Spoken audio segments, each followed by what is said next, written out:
I love it when brands and platforms want to work with content creators.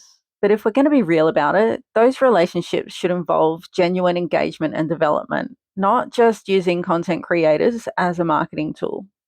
Recently, Change.org reached out to me to start a petition on their platform because they'd seen my content and the community engagement that went with it.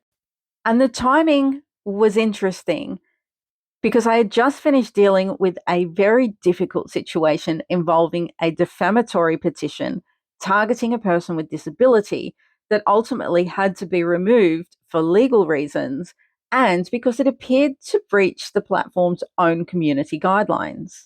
Now, to be clear, I'm not a lawyer, a regulator, or a law enforcement officer. I'm just someone who understands policy, safeguards, and systems.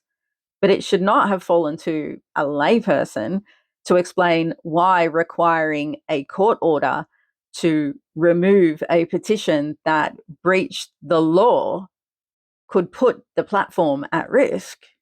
So I responded honestly. I explained that based on my experience, I didn't feel that the platform's approach aligned strongly enough with the safety of people with disability and vulnerable communities. I also said that I would genuinely be interested in working with them on improving responses and reports involving harassment, defamation, and disability targeted harm. 4 days later, silence. Not even thanks for raising the concern. And that got me thinking about something bigger. Most people think that all petitions are basically the same thing. They're not.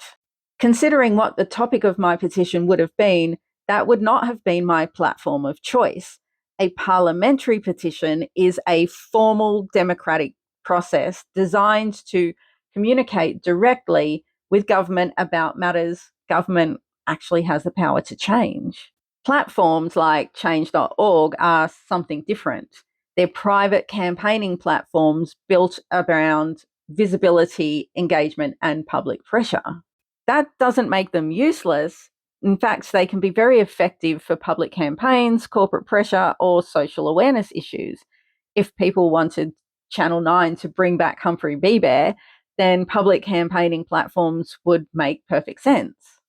But when we're talking about legislation, policy, reform, government accountability, personally, I see more value in parliamentary petition systems because they directly engage with the institutions responsible for those decisions. And there's another thing that I think people should understand. When you sign petitions on private platforms, you're often prompted after you sign to donate. I know that many users assume when they're donating to the cause itself. In reality, those payments frequently support the platform and its campaigning infrastructure. And that's not necessarily wrong. Platforms cost money to run.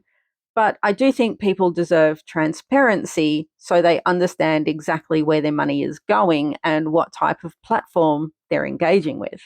Because civic engagement matters, and understanding the difference between democratic process, activism platforms, and commercial campaign infrastructure matters too.